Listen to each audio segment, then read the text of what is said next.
Welcome to the Salem TV News Break. I'm your host, Marie Sanders, keeping you informed of what's happening around Salem United Methodist Church, Orange County, and our nation. And you can already see his arm is in the shot. I have a co-host. Ain't a thing but a wang, baby.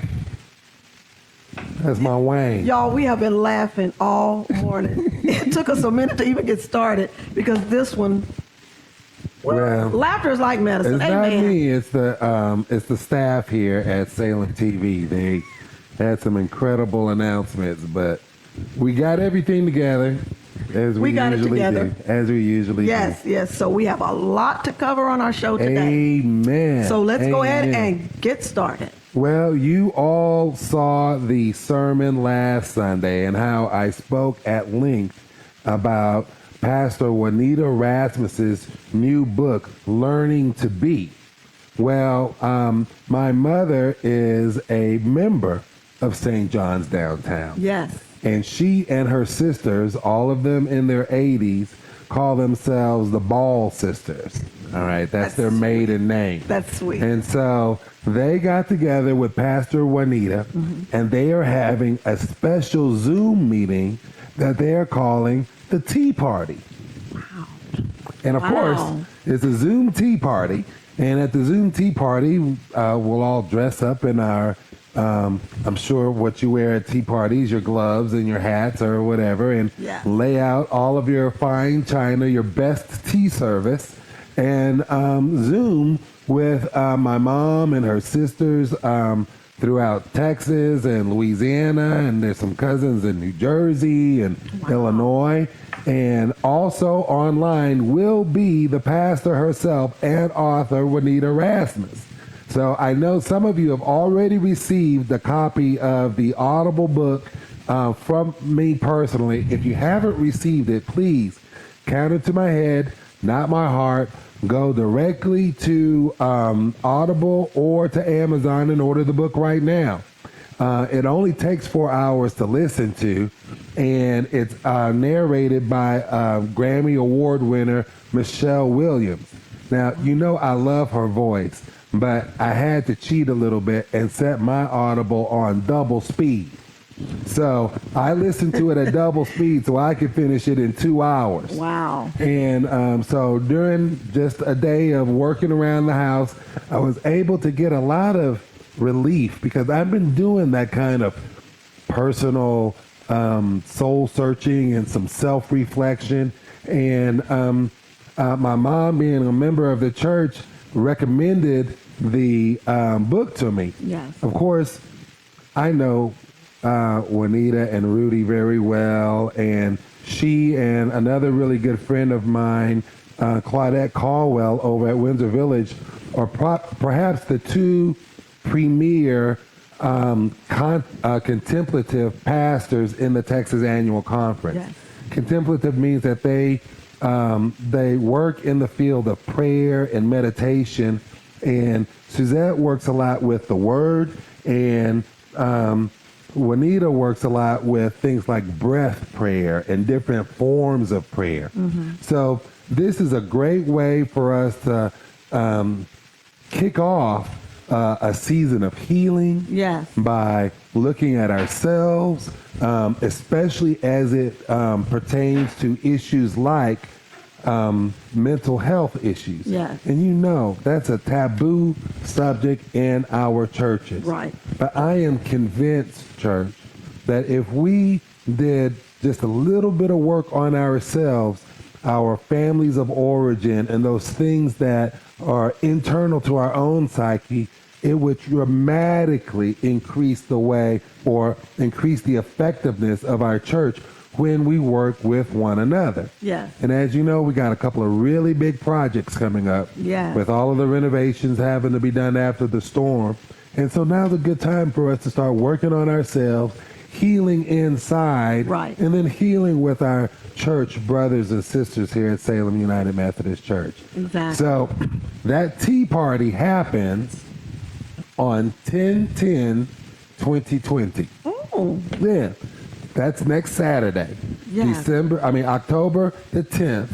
on 2020. It's an interesting number, and I know you all have been thinking about it. I've heard people who've been planning weddings or something on a day like that, but imagine if that was the first day of the rest of your life of healing and restoration, and you would always be able to go back to that tea party of 10-10-2020 to trace your growth. Yes. Is that's what we want to do. We want to equip the saints for ministry here at Salem by helping us to gain some positive mental health growth.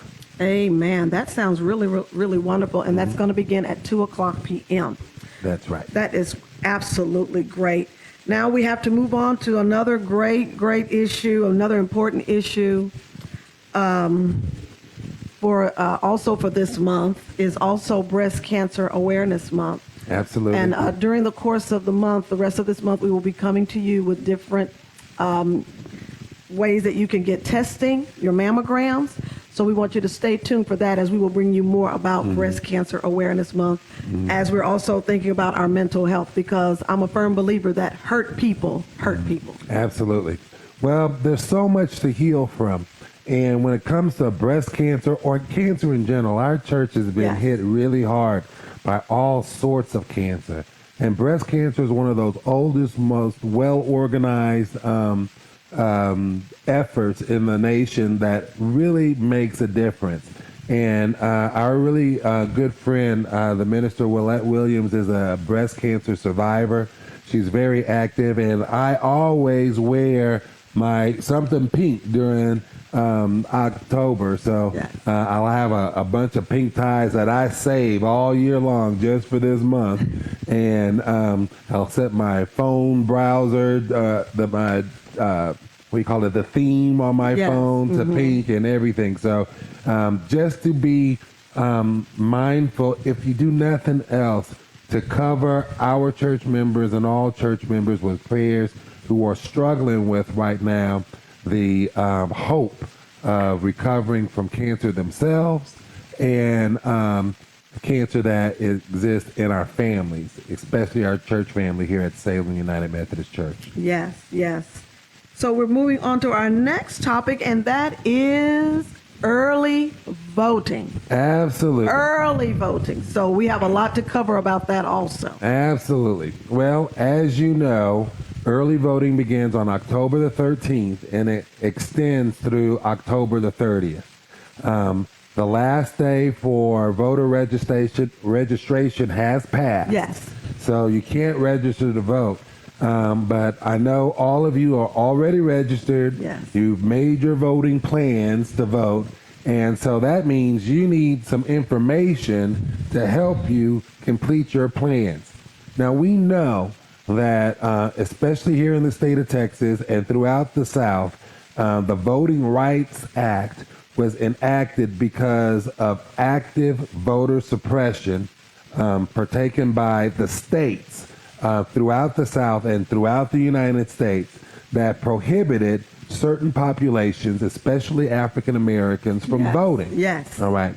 Now voter suppression has reared its ugly head again during this election because Republicans realize that they're in trouble in this election, especially from the top of the ticket, and they're doing everything that they can to hold on to power on the down ticket ballots. All right. It looks pretty bad for the presidential nominee for the Republican Party already. Yes. And so they're really working hard. Governor Greg Abbott, another Republican, is working hard to pass proclamations that will make it harder for you to vote. So our job at Salem TV is to give you information about those voter suppression tactics and how you can get around them. So the first tactic is that there will be only one drop-off box for early voting per county. Those of us who live in the state of Texas and very large counties like Harris County or even Jefferson County here in Beaumont will have to plan early throughout the 13th and the 20th to go to that one location where there is a drop-off box. Now, I'm assuming that our drop-off box will be where it usually is at the municipal library. I haven't seen any the Orange Public Library, and so I'm assuming that that's where the drop-off box is going to be in Orange County. I know in Harris County it's going to be at Reliant Stadium. Wow. So that's a big place with a big parking lot and a gigantic county of about 4 million people. So there's going to be a lot of folks having to wait in line or plan their trip between the 13th and the 30th to get to their county box. So wherever you are in the state of Texas, find out where your county box is and plan to get there between October the 30th and October the 30th. The 13th and the 30th. Yes. All right. The second voter suppression tactic is that there will be no straight ticket voting on this new ballot. Right. All right. No straight ticket ballot. No straight ticket ballot voting. That means that you can't vote for the straight Democratic or the Republican ticket. Why did they do that? Well, they know that they're going to lose at the top of the ticket, and they're afraid that that's going to trickle down to people like Greg Abbott and our county court of commissioners and all the way down to the bottom of the ticket. So what they're doing is they're going to make it harder for you to not to vote, to miss voting against all of the down ticket candidates. So what the temptation will be is for you to only vote for the presidential part of the ticket and forget about the rest of it. After you've been waiting for a long time in line, who knows what the weather's going to be like, you're going to be ready to get out of there. All you really care about is the presidential election. But please, take your time and go through and mark all the D's or all the R's or all the I's that you want to. I'm going to be going down and voting for all of those D's, yes. All right? And then that will make sure that the win at the top of the ticket will be reflected in the way that your local governments are administered yes. and run. Okay? So that's the second form of voter suppression, is to stop you from voting on the down ballot ticket, and that is called no straight ticket voting. The third voter suppression tactic is that the Governor Abbott has made a proclamation that there will be no state mandate for mask wearing at the polls. Now, you know how it is in these red counties. It's hard to get people to wear their mask at Walmart for and at 10 Kroger. minutes. Yeah, They'll just to run in yes. to buy a pack of cigarettes. Yes. It's hard to get them. So you know there are going to be people without their mask on in line. So make sure that you wear your mask. Yes. If you have goggles, wear your goggles too. Most of your waiting will be outside, but those of us who know the polling places like the city library here in Orange, mm-hmm. there's a good period of time where we're going to be inside right. in a building that doesn't circulate very well. So you need to protect our faces, and if you're elderly, if you're a high-risk person, also wear some eye protection. Make sure that you have stuff on your hands, and be prepared to be there for a long time, because remember, you're going to have to vote for all of the people on the ballot, and everybody's going to have to do that. So speed demons like me won't be able to get you through the line by hitting that straight Democratic ballot button on the ballot. So please make sure that you keep social distance in the line, be calm yes. about the people around you, yes. even if they're disrespecting your space, because it's more important for you to let the mask work for you and to get that ballot yes. voted than to cause a scene and get pulled out of line, and then your vote doesn't get your vote doesn't get counted for that day. That's right. Of course, the best thing to do is to vote early. That's right. Closer to the 13th. So that if there is any problem, there's somebody wheezing behind you, you can get out of line and come back later on that day or later on that week. All right. Finally, The last voter suppression tactic is called poll watchers. All right. Governor Abbott has allowed for individuals to go to the early drop-off boxes and observe people as they drop off their ballot. Now, generally, people who have campaign paraphernalia can not come so close to the box. So all the people waving their different party flags and holding their placards are usually a good distance from the box. Right. But it appears that people will be able to go closer to the box so that they can watch you drop off your ballot. Do not be intimidated. All right? That's what they're trying to do. They're trying to scare you by getting people watching you and giving you the old stank eye, they used to call it. I'll give them one back. Amen. As you put your franchise vote into the box. But you're not going to let that bother you. Not at all. I'm going to vote. I'm telling you, we have gone through dogs.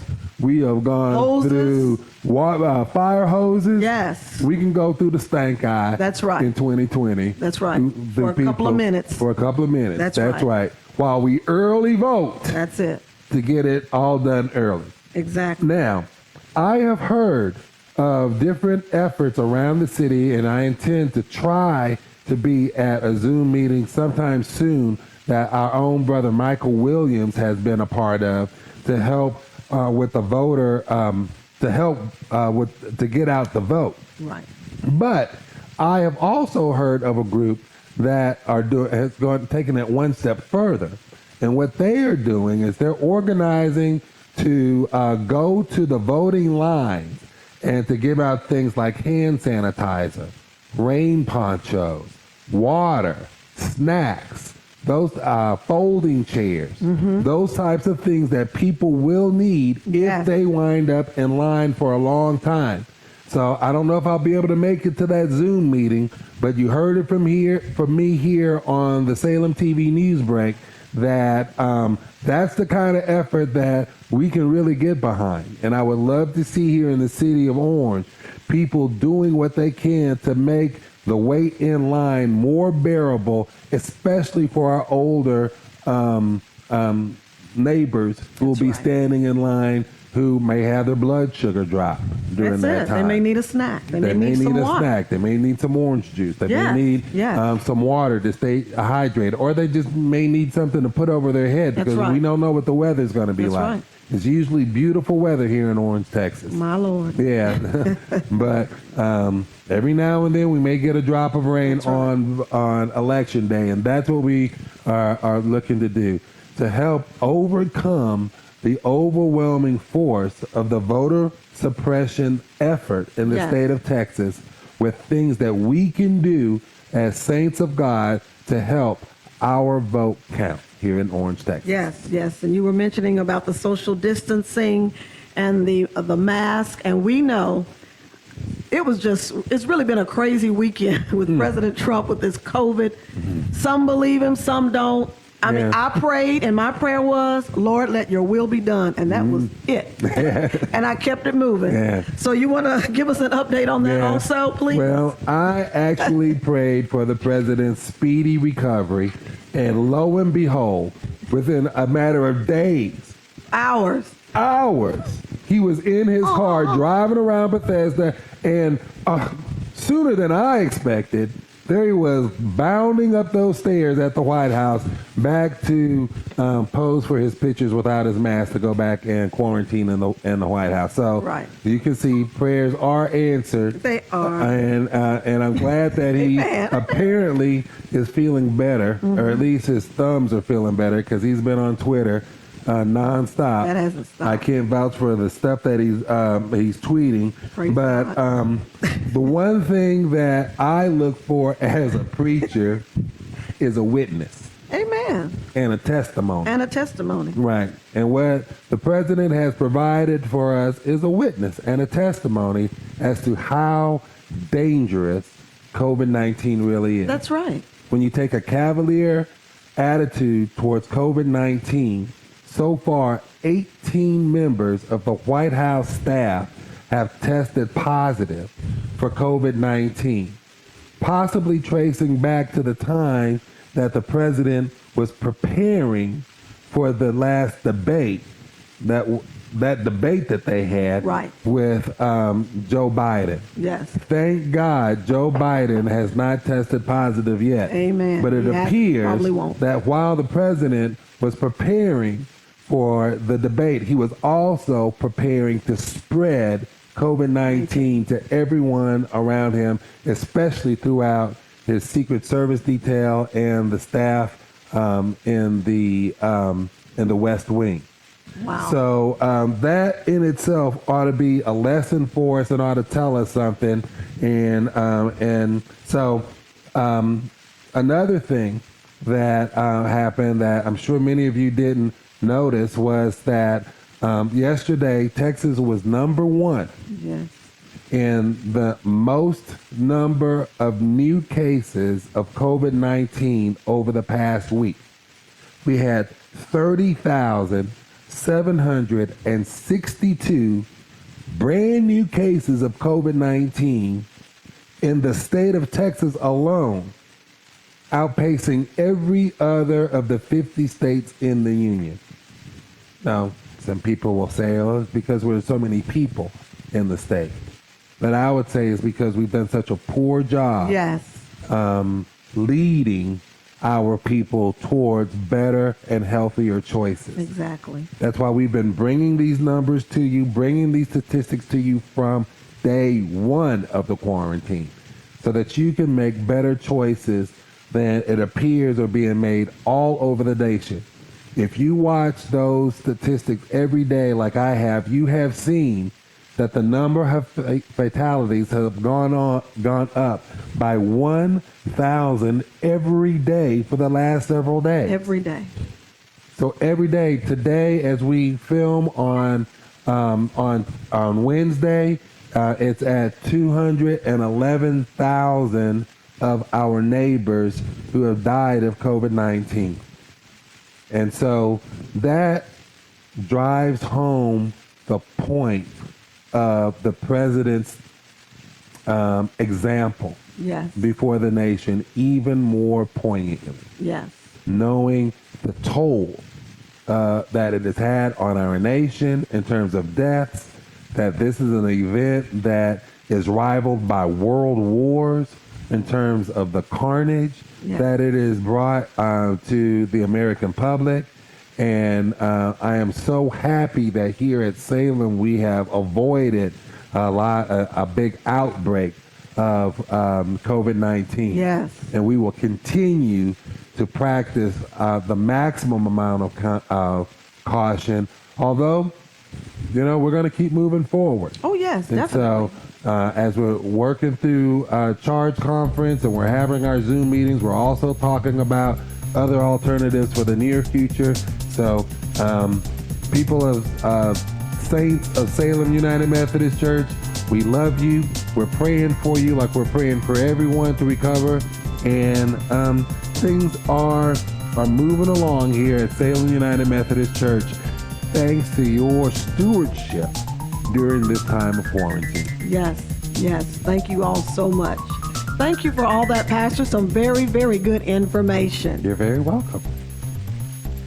And we'll be right back right after this. Now for this week's announcements. If you didn't get your worship packet for October, please call the church office and one will be prepared for you. Attention committee leaders. Charge Conference will be held on November 7th. Forms have been sent to you via email. Please note that you are responsible for contacting the members of your committee to have your meetings. Viewers for the October 4th service was 42. Please remember to share the services with your family and friends and on your social media pages. The offering for October 4th was $3,415. Thank each of you for your continued support of Salem United Methodist Church.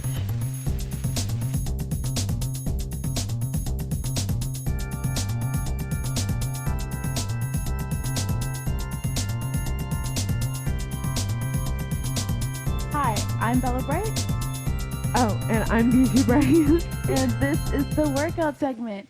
So today we were going to tell you who won the step challenge. Yes.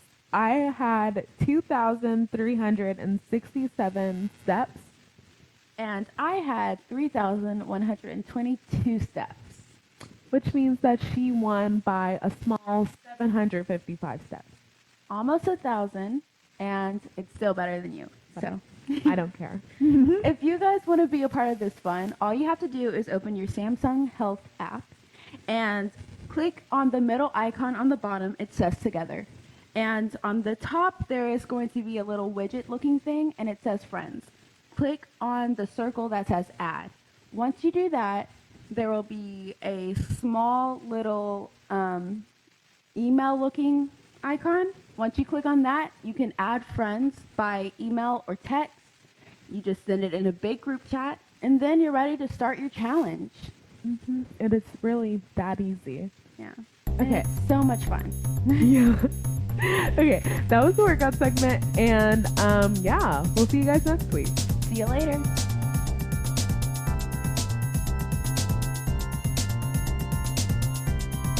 One cup of brown sugar, 1 cup of peanut butter, 1 large egg, 1 teaspoon of baking soda, half a cup of chocolate chips. Mix it all together. Divide into 12 and place on a prepared baking sheet at 350 for 8 to 10 minutes. Boom. Welcome back. Oh my goodness. This is my favorite segment. What is it? The food segment. If you all, I wish we had smell-o-vision because y'all, these cookies, when I tell you, I'm serious, they smell absolutely amazing. And I'm going to have 3 cookies because they're hot and they're fresh, and I'm going to eat 3. So tell us what we have. We know they're cookies, but what did you use? Okay, so here we have some peanut butter chocolate chip cookies and how we made them, and they're super easy to make. You get a cup of brown sugar, a cup of peanut butter, an egg, a tablespoon of baking powder, and some chocolate chips, and you just mix it all in, and then you separate it into 12 different portions for your cookies. You put it on a baking sheet, and you bake it at 350 for 8 to 10 minutes. Wow. Now, did you use regular peanut butter or the crunchy? We use crunchy. Crunchy peanut so butter there's because I see. peanuts in here too. Ooh. Let me just pick one up. Go ahead. If you all, can we look at this? Get this in the shot. Look at that. And see, I like mine brown. Look at that. See, y'all. These are good. Oh, perfectly browned on the back for me. This is amazing. This is really, really amazing. Shall we try it? Shall we? Why do we wait? Why shall we wait? Okay, cheers. Cheers. Here goes.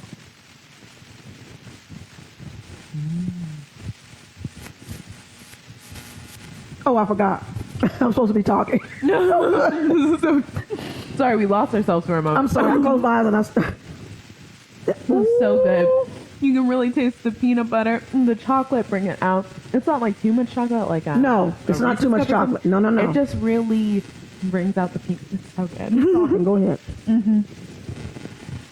Sorry. And the little bit of peanut. You don't even have to buy extra peanuts or anything because it's already in the peanut butter. It's so good. Just mix that in Very there. genius. It tastes so good, you guys. Have to try it. It really. Y'all got some milk? Okay. Back to character. Okay, excuse me, you all. But until next time, stay faithful and stay fruitful. And eat cookies.